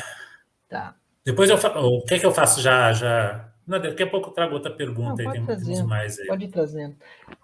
Olha, aí que eu marco a diferença com relação a determinado grupo das pesquisas sobre juventude. Eles, por exemplo, eu fico imaginando que os hippies ali, aquela juventude dos anos 60, elas iam subverter o regime autoritário político. Tá? E porque eles eram a maioria e iam ganhar a guerra. Iam fazer uma guerra, ia ganhar a guerra e fazer a revolução, ia todo mundo sair Mas o novo que a juventude traz, tá? É essa coisa de beijar na boca na rua, é essa coisa do uso da minissaia, é a questão do amor livre, é a questão do anticoncepcional, é a questão de toda uma diversidade sexual, que isso não estava antes deles com a força pública que ganha. O novo da juventude, ele não é a expressão do desejo dos movimentos políticos sociais de um determinado campo. Hitler tentou isso. Lembra a juventude hitlerista que eu mostrei? Então, o que aconteceu? Para até onde foi? Mas lembra, quem era? Aqueles jovens do interior que já matavam um porco, que já matavam... Percebe? Aí você você animaliza o outro e ensina eles a matar aquilo. Você faz com que ele desumanize o outro. Então, esse tipo de perspectiva incomoda. Por quê? Porque imaginar que o novo que a juventude traz é esta transformação política nesse marco, para quê? Esses jovens, assim como nós éramos lá atrás, também não são bobos. A gente vai lá e vai fazer a revolução, mas quer saber quem são os generais, né, dessa revolução? Quem são as pessoas? A gente vai fazer para quem ocupar o lugar? É esse jovem que vai ocupar o lugar? Não. Não. A submissão do outro sempre pressupõe controle de pessoas, controle de recursos naturais e controle econômico. Sem deter esses poderes, você não toma o poder. Tá? Então, assim, por isso que eu falo, acho que projetam uma imagem sobre a revolução da juventude, que a juventude tem mais consciência do que vai fazer, do que vai ter por consciência. É claro que a gente foi, eu já tomei cacetada nas costas, é claro que a gente é malucão mesmo, a gente já viveu essas coisas, acreditando que estava fazendo isso. Mas, quer saber? Ao final, o nosso ganho foi a democracia, e foi a participação de um determinado grupo que não participaria da política. Né? E aí eu vou até falar, me lembro quando o Lula foi eleito, que eu participei de uma festa na rua com um monte de gente do Partido dos Trabalhadores, né? A gente encheu a cara, não sei o quê. No dia seguinte, sabe o que eu falei? Agora eu vou para dentro da universidade, a democracia está consolidada, trabalhador no poder. Vou investir para colocar negro para dentro da universidade. Esse é o tipo de cara que eu sou. Né? E aí, quando eu olho tudo isso retrocedendo, eu falo assim, peraí, que medo, que susto, como? Como é que isso aconteceu? E aí eu volto a lembrar. Controle, gestão de pessoas, controle de capital, controle de recurso natural. Poder. Né? Concepção lá, né? Quase volta na concepção de poder do Max Weber, até para pensar outras coisas nesse sentido. É isso um pouco. Então, eu acho que o novo que a juventude traz, ela até contribui nessa luta, mas o novo que a juventude traz, ela tem a ver com a luta que eu acho que está na relação com o mundo. Não é bem aí. Eu acho que aí ela é parceira, mas ela não assume o poder. Então, o jovem não vai participar do processo revolucionário e depois sentar na cadeira da presidência. Não vai ser ele. Porque precisa de negociação de forças. Não, eu já vou indo pro rock. Porque temos uma pergunta bacana da indústria cultural. O rock and roll, assim cantou o Lobão. Assim cantou o Lobão, rock and roll. Né? É um disco, inclusive. Bastante interessante. Gosto bem daquele disco. Mas a Josefa trouxe a questão da indústria cultural e é muito legal. A relação com a indústria cultural é dialética. Um faz o outro. É muito legal. Da mesma forma que eu me aproprio e trago naquela batida, naquele sentido, uma forma de comportamento, eu também consumo e ajudo este produto a ser consumido. Né? E a indústria cultural captou isso muito bem ali nos anos... No início no final dos anos 50, início dos anos 60, principalmente a americana, a estadunidense. E ela percebeu isso, tanto o investimento nas rádios. Né? É muito legal pensar Por exemplo, eu estava vendo um dia desses a história do pop, né? Um programa que é apresentado por um etnomusicólogo, que agora me fugiu o nome dele, possível que daqui a pouco eu lembre, e foi muito legal ele lembrar da Gengis Khan, Bozo, Gretchen, que são personagens da música que gravavam um disco com uma música só, e depois ficavam viajando o Brasil inteiro fazendo aquilo, né? Mas como que a gente que não tinha acesso não sabia que era uma versão de uma música de um determinado... O Gengis Khan era a imitação de um grupo alemão, que nem quis vir ao Brasil quando chegou a época de vir. Depois mudou o nome por causa de direito autoral. Por quê? Porque eles copiavam. Tinha uma outra moça, hippie, muito legal, inclusive ela é hippie, ganhou bastante dinheiro com isso, ela era atriz, e ela encenava a paixão e inventou uma história que ela amava um robô, e ela aparecia quase todos os programas, assim, do Chacrinha, aqueles programas da Globo, dançando com o robô, que era o amor da vida dela. Então, e ela casada com esse robô, que era uma máquina feia pra caramba, todo de papelão, aquelas coisas de... É horroroso. Mas fazia um sucesso, vendia muito disco. E naquela época o mercado fonográfico era diferente, parte do dinheiro ia para os autores, né? Não era como hoje. A pirataria que a gente conseguia fazer era com cassete. Então a indústria cultural, ela capta muito bem isso. Olha só, quando eu mostrei ali, por exemplo, o sertanejo universitário, quer saber? Eu tenho aquela informação musical quando eu ouço Dire Straits.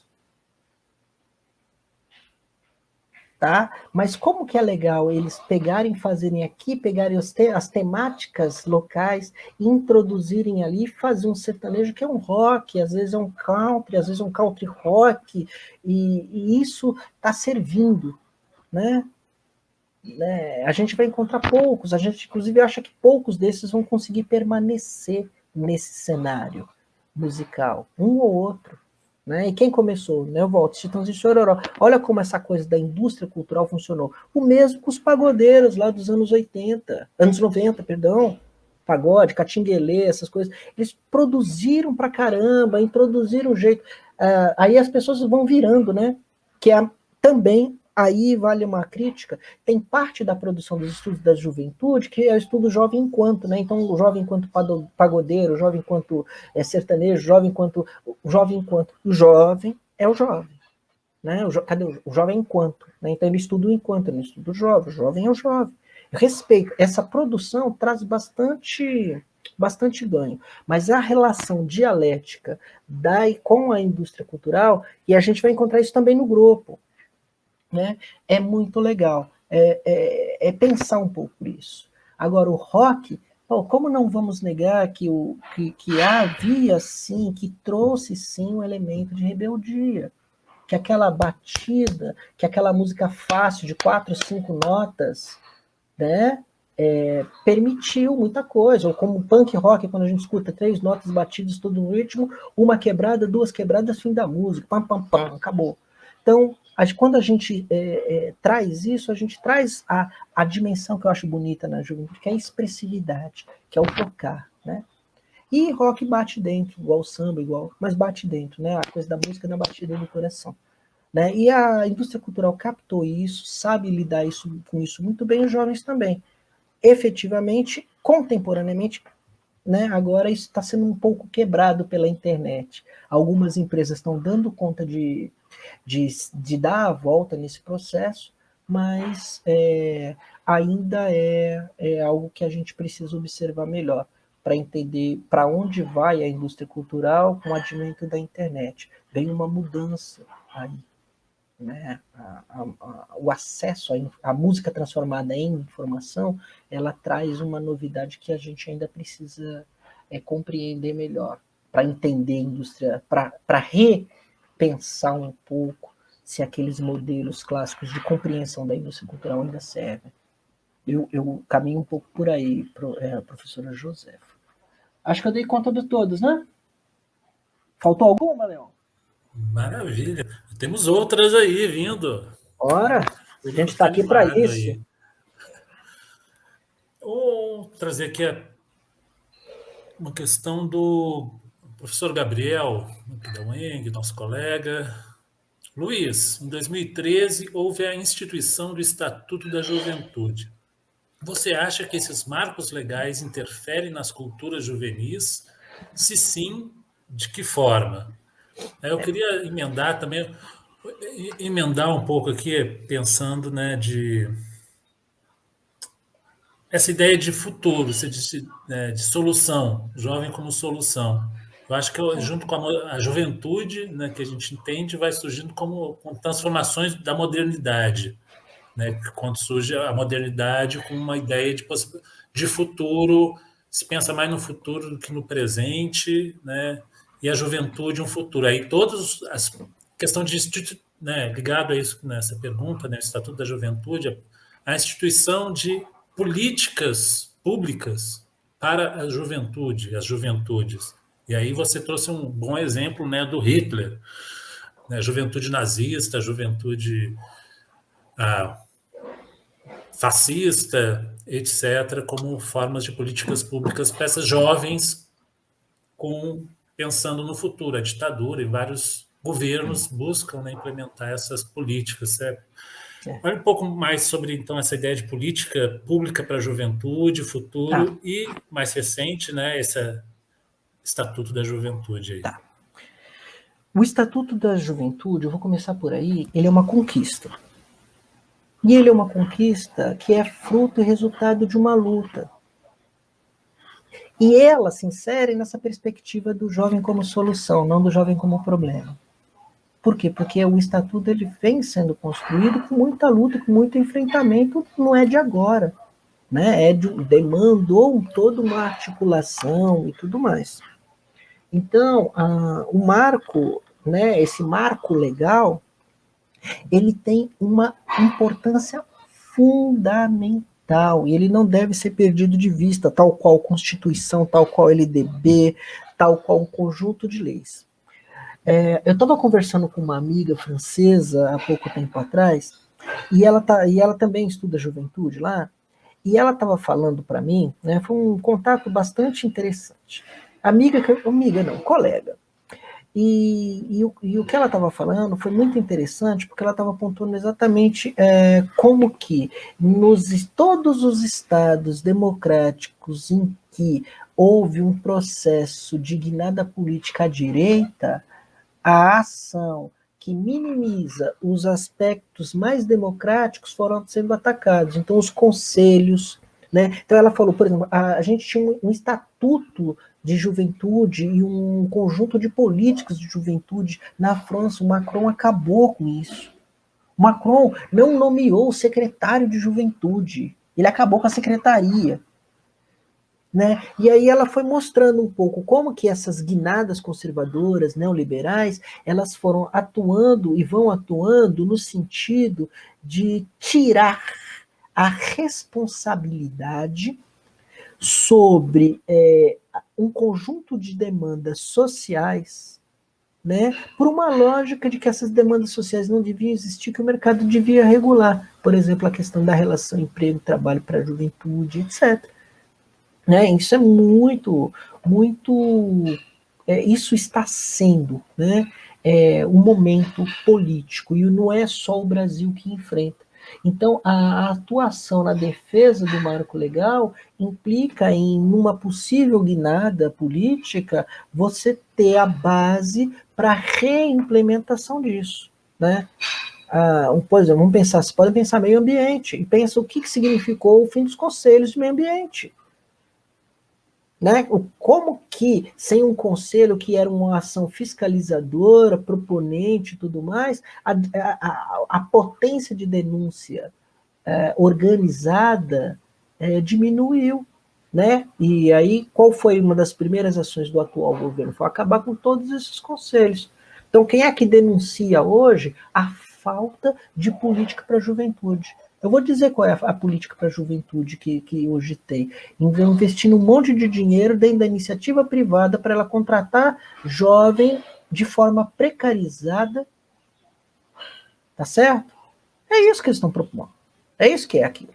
Né? E aí, se tem um estatuto, se você tem um marco legal, se ele tem validade, se você tem força para cobrar, determinadas lógicas de política que não trarão um real avanço, uma real modificação na condição social, elas não vão ser assim, não vão ser esse gasto de dinheiro de forma pouco adequada, né? Você precisa de políticas que possibilitem, né, uma maior estabilidade, né? E aí, já que a gente tocou nisso, no marco legal e na questão da política pública, é pensar, sim, políticas de juventude, políticas para a juventude e políticas com a juventude. É isso que a diminuição, o fim desses conselhos faz. Então, permite que o cara fale assim, o importante é que o jovem vá trabalhar de estagiário dentro da empresa. O importante é que a gente abra um monte de curso técnico, num monte de privado picareta, que ele vá lá fazer o curso técnico e depois não tenha efetivamente onde fazer os cursos, onde trabalhar. Por quê? Porque aquela ação específica para aquele sujeito não implica necessariamente em contratação com um mercado de trabalho em que o mundo adulto perdeu tanto emprego, em que os velhos, e aí os aposentados, né, os velhos, estão precisando voltar para dentro do mercado de trabalho, porque a gente está vivendo um ciclo inflacionário absurdo e a possibilidade de compra diminuindo, e efetivamente errar a experiência e a produção do adulto velho, tendo em vista que ele vai prolongar e que ele já está aposentado e que eu posso contratá-lo precariamente, é um investimento muito mais interessante e rendável no curto prazo do que investir num jovem. Então, por isso a importância desse marco legal, porque esse marco ele traria a forma, né, ele garantia a forma da gente fazer política de juventude para a juventude com a juventude. Né? Sem o marco ele faz uma política de juventude e vende aí como se estivesse fazendo lá grande coisa, entendendo que é só um momento para... são aqueles contrafreios que o governo neoliberal gasta dinheiro para desimpactar a besteira que determinada concentração ou mudança fez e impactou os trabalhos, os empregos e salários. Então, espero ter passado também por aí, Leon. Entender, responder o Gabriel e já mostrar para você a importância da política de para com juventude. Com S. E você tocou um ponto importantíssimo, né? Ainda mais nesse contexto de crise, de pandemia, pós-pandemia, de neoliberalismo, que é a questão juventudes e trabalho, né? Sim. Eu acho que é uma das coisas principais para se pensar. Então, todo nesse contexto, uma evasão que está tendo na escola, na universidade, que estão buscando trabalhos precarizados, pedalando 20 horas por dia para tirar 10 conto. Sim. Né? Eu até esqueci vou trazer outras... né? Tanta coisa. Mais 2 perguntas aqui, comentários aqui. Vou trazer aqui do professor André, né, Spuri, nosso colega aqui do Processos Gerenciais. Eu queria ouvir um pouco sobre o papel das redes sociais na inserção e fortalecimento dos jovens nas questões políticas. E uma outra pergunta aqui também do professor Gabriel, que também é jovem, como a gente. Eu queria ouvir mais sobre essas aproximações e diferenciações entre a perspectiva das culturas juvenis e da dialética da condição juvenil. Muito obrigado aí pelas questões, pelos comentários. Quem estiver assistindo aí, quiser, a questão da certificação em relação ao ouvinte, tem um formulário aqui do lado, embaixo também, e a palavra certificada é jovem. Então, vamos lá. A questão das redes sociais. A ampliação do potencial comunicacional tem possibilitado uma maior mobilização de redes. Qual a configuração que essa rede vai assumir, a gente não necessariamente tem controle ou sabe. né? Mas a gente, observando, a gente conseguiu notar que tanto redes com uma configuração mais à esquerda, reivindicatórias, se organizam a partir das redes sociais, como o seu contrário, né? Por exemplo, a eleição última para a presidência da República, ela trouxe um exemplo bastante interessante desse tipo de movimento, né? E é interessante também porque eu sempre falo, né? Gosto de marcar bem. Ela acaba, de certa forma, com o otimismo do Pierre Levy, que pensava numa ampla comunicação ou numa cyberdemocracia, né? Porque a rede conseguiu mostrar, ou pelo menos a gente ainda não tem maturidade e a gente ainda não alcançou na temporalidade aonde esse filósofo atingiu. Mas, por enquanto, eu acho ele otimista e consigo ver um outro tipo de coisa, que é o seguinte: a mobilização de pessoas. Uma coisa que a gente não pensava, como que esta maquininha pela qual a gente está falando pode estimular afetivamente, emocionalmente, internamente ou subjetivamente cada um e a todos, né? E uma coisa que eu até tenho ele aqui, que eu gostaria de qualquer dia a gente conversar sobre, não aqui eu conversar, mas que é essa coisa que eu brinco, né, quando eu falo boa noite a cada um, a cada uma, a cada pessoa e a todos, né, a todos e a cada um. Que é um elemento comunicacional que o professor Márcio Simeoni, da UFMG, apresentou, né, ele é especialista em mobilização social, ele é da Faculdade de Comunicação Social, e que ele nos apresenta, que mostra como que uma pessoa, para ser mobilizada, ela passa por 3 fases. Uma primeira fase, que é o conhecimento sobre, uma segunda fase, que é uma articulação afetiva e de conhecimento, e a questão é a posição política. Quando essa pessoa se envolve, a partir disso aí, ela tem ainda outros 3 níveis que ela pode alcançar. O último nível que ela alcança é o envolvimento. É ruim quando foge essas palavras. É o envolvimento institucional com a causa, né? Esse é o último nível. E esse é um processo que a comunicação social estuda. E as redes sociais, elas permitem isso. Elas nos possibilitam, elas deram ferramentas para isso, né? É incrível como as fake news, elas conseguem ganhar projeção pela reprodução. Mas mais do que a reprodução, é a capacidade que determinadas notícias têm de te vender aquilo que você quer, né? Então, por exemplo, a gente fala que tinha muito ódio, né? Eu vou falar, tem muito ódio contra negro, eu vou usar esse exemplo, por exemplo. E muita gente não estava engolindo a ascensão dos negros, um processo de inclusão, as cotas, e etc. Um exemplo. Vou usar outro. Muitas pessoas não estavam dando conta do avanço do movimento LGBTQIA+. Muitas pessoas permanecem com preconceito, mas lidam com a aceitação, com a tolerância. Aqui, abro aspas, a forma mais baixa e pequena de se relacionar com o outro ser humano. Tá? Porque tolerância é horrível. É pouco. Eu, como ser, quero minimamente alteridade. Eu sou o outro da tolerância. Por isso que eu falo para você, eu não preciso que você me tolere. Então, a comunicação, ela foi vendendo exatamente esses elementos. Ela vendeu o ódio que estava guardado. Ela vendeu o preconceito que estava guardado. O desejo de discriminar. Não à toa, o anonimato se expressa de forma violenta sobre o outro.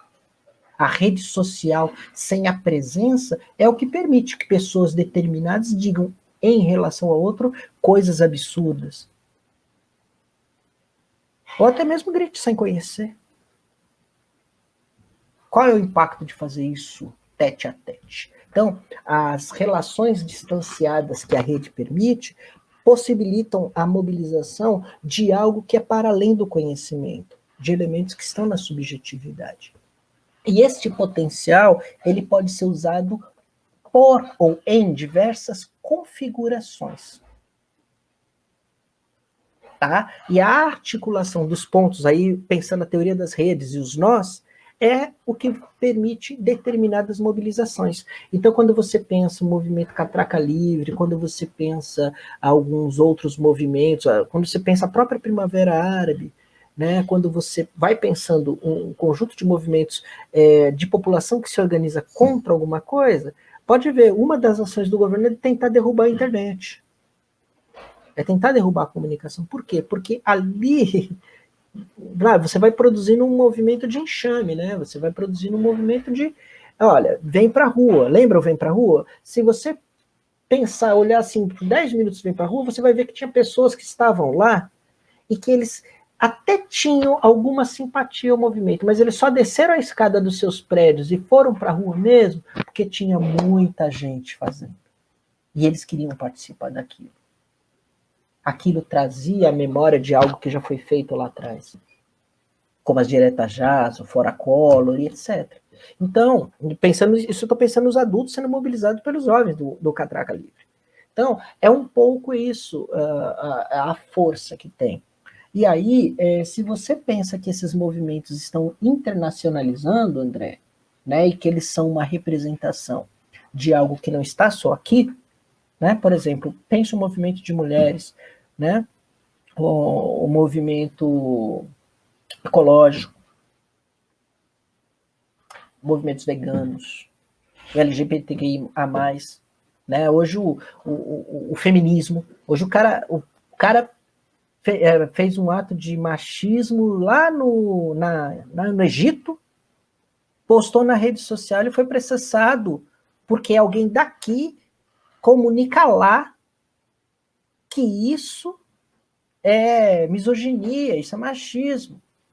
E alguém que está lá mobiliza as autoridades lá e pega o cara. Né? Então, as redes, elas estão ganhando um potencial que, de certa forma, assusta as pessoas que detêm que pertencem a uma determinada lógica de poder e lutam para mantê-la, ou o que é diferente, por exemplo, do outro grupo que, reconhecendo essa lógica de poder, luta para mudar. Então, isso está em jogo. E aí, qual vai ser a configuração? Se a configuração vai ser a para o mal, a configuração para o bem, aí está no jogo. A gente não tem, ninguém tem como prever. Qualquer coisa disso deixa de ser ciência e vira futurologia. Então, as redes sociais, elas estão por aí, nessa dimensão, na potência, para mobilizar. E a gente pode mobilizar para qualquer coisa. Tá? A questão é exatamente como é que você dá os nós da rede. Né? A teoria das redes é bem legal. A questão da... Não, ressemantização. Não foi isso que foi perguntado. Foi perguntado sobre Gabriel, dialética. Isso aqui. Queria ouvir mais sobre essas aproximações e diferenciações entre a perspectiva das culturas juvenis e da dialética da condição da juventude. Tá. Então vamos lá. Olha, as perspectivas, elas buscam reconhecer o sujeito a partir de uma heteroidentificação em que atribui ao sujeito em que inscreve artificialmente o sujeito numa categoria. Veja bem, o fato de você ter uma pertença a uma cultura não faz você, jovem, ser aquela cultura. O Gabriel, ou eu, por exemplo, eu sou professor.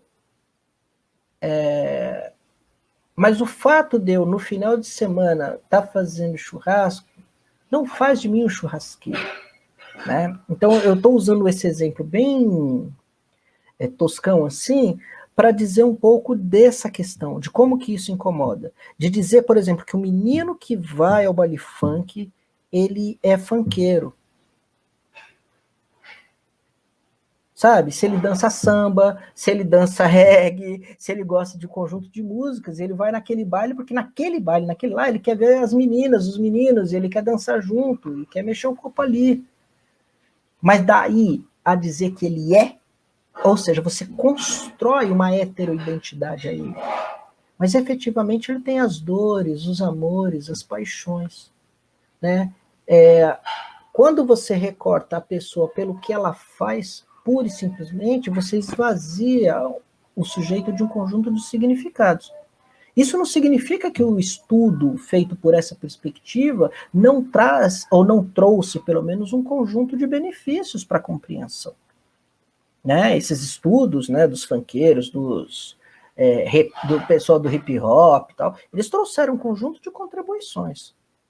Mas o interessante é quando você olha os caras e os caras simplesmente falam que quer ser artista. Né? A gente vou pegar aqui um movimento que está acontecendo. Parte da juventude se afastou do hip hop, do rap, porque eles falaram que o rap está muito MPB. E eles querem música para se divertir. E se você pega e vai conversar com o Emicida, vai ver as próprias novas construções do Racionais, do KLJ, né?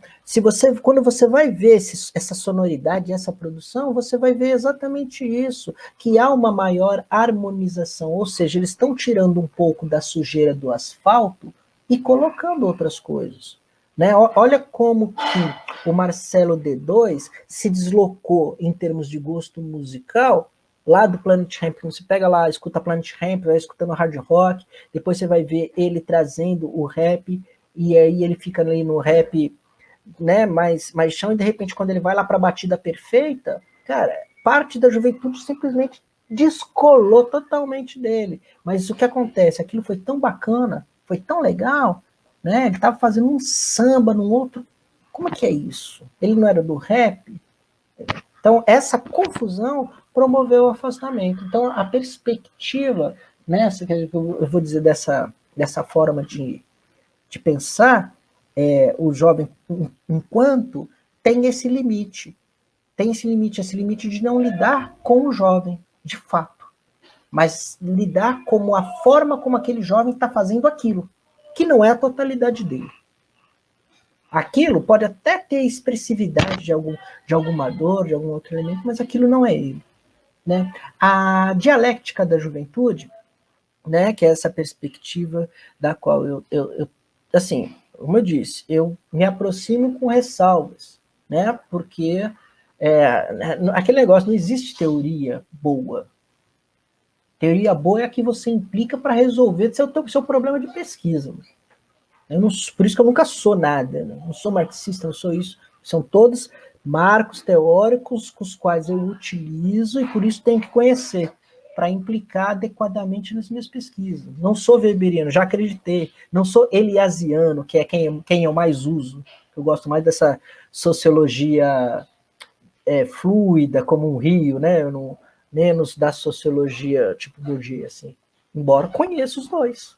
Então, a dialética da juventude, ela traz exatamente essa relação entre o ser e a prática, mas não entrega à prática a totalidade. Né? É isso que é legal. Por quê? Porque o ser importa. Aquela forma de ser importa. Porque, efetivamente, quem está mudando não é o que o jovem está fazendo que está mudando as coisas, mas porque ele faz essas coisas, ele muda. Né? Então, entende? Esses dois movimentos, não vai se esgotar num lado ou no outro. O movimento, ele permanece. E, né, essa dimensão de aspiral, né, do que agrega e permanece, né, em intensa tensão, é o que vai estruturando esse movimento dialético aí, que eu acho bastante interessante, acho que uma perspectiva bastante interessante para se pensar a juventude, né? Até mesmo porque ela está mudando o tempo todo, ela nunca ela sempre são, ela, né, mutante, transformante, e muda a sociedade para a própria sociedade mudar, e a juventude, né? Olha aí. É por aí. fez lembrar, né? Fiquei pensando nessas duas questões aqui discutidas Não confio em ninguém com nesse mais de bloco 30 hoje. aqui. Um meme que estava rolando agora há pouco, né? Do cringe. Né? Sou jovem, não. Né? Como os jovens de hoje veem as pessoas de 30 anos e vice-versa, né? Esse jogo. Né? E é importante, né, a gente pensar sempre aí a esfera do tempo, né? Uma outra dimensão que está a dimensão temporal que muda ao longo do tempo, né, as concepções de juventude e muda as pessoas que eram jovens deixaram de ser, né? Então pensar as trajetórias das pessoas. A pessoa não vai ser uma coisa só o tempo todo, né? A vida inteira uma mesma coisa. Ou uma banda, um grupo, um cantor que canta a mesma música, o mesmo ritmo, do mesmo jeito a vida inteira, né? Como é que está a dimensão do tempo, da dialética desse sujeito, da trajetória, do que vai aprendendo quanto tempo, né? Então, a gente tem esses diálogos, às vezes, né, da sociologia com a história, que busca a história, né, muitas vezes, dessa profundidade temporal, e às vezes a sociologia, esse corte. Outra coisa legal, né, assim, que eu gosto muito, né, de ler de vez em quando, são os estudos da antropologia da juventude, né, dos espaços. Né? Então, às vezes, quando vão a fundo ali no mesmo espaço de jovens, tem centenas ou milhares de jovens reunidos ali e os vários grupos sociais que estão ali naquele espaço, que às vezes são bastante antagônicos e querem coisas. Não são só aquele bloco, mas são vários, né? Uma galeria, uma praia, diferentes espaços. Mas, gente, não temos mais nenhuma pergunta, né? Nenhum comentário. Foram muito boas as perguntas, os comentários, inclusive, o debate aqui. Né? Antes de finalizar, então, eu gostaria, né, de... Você queria fazer mais algum comentário, alguma questão que você queria colocar aí sobre o tema, professor? Eu gosto muito da questão do tempo, sabe? E aí é assim. Eu não sou como o Mohan, que carrega todas as idades da vida, mas já carrego algumas. E carregando algumas, eu posso dizer que o jovem que viveu em mim, ele continua aqui, como jovialidade, né? Como a experiência, com o reconhecimento quando eu olho um outro, nas ansiedades, cometendo erros, nos acertos. Né? E é muito legal a consciência da adultez, nesse sentido, não pensando a ideia da minha maior proximidade com o caixão, com a morte, mas no sentido de gozar da experiência de ter sido aquele cara lá também. E chamar as pessoas para atenção, né? Para que elas atentem para três erros assim, que eu acho que podem tornar alguém muito infeliz. O primeiro é adultecer pensando no que podia ter feito e não fez. A esse eu sempre falo, olha o que fez para entender o porquê deixou de fazer aquelas outras coisas. Olha o que tem. E se contente porque vale a pena. A outra questão, né, é sobre o tempo. Junto com o Cronos, que faz a minha barba ficar branca, o meu cabelo cair, também tem um Kairos, que me faz lembrar o amor que eu tenho pelos meus filhos jovens e adolescentes, as conquistas e as coisas que a gente alcançou, né?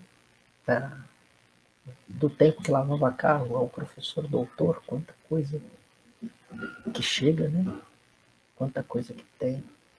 quanta saudade tem de quem não está. Né?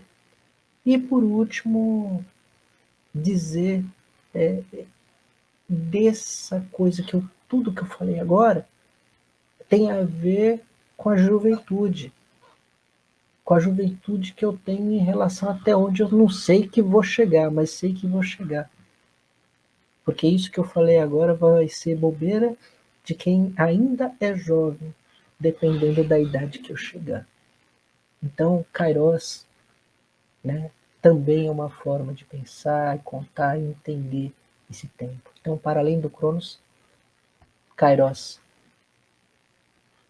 É isso aí. Foi um prazer imenso. Um agradecimento a todos, a cada um, cada pessoa. Tá, um abraço.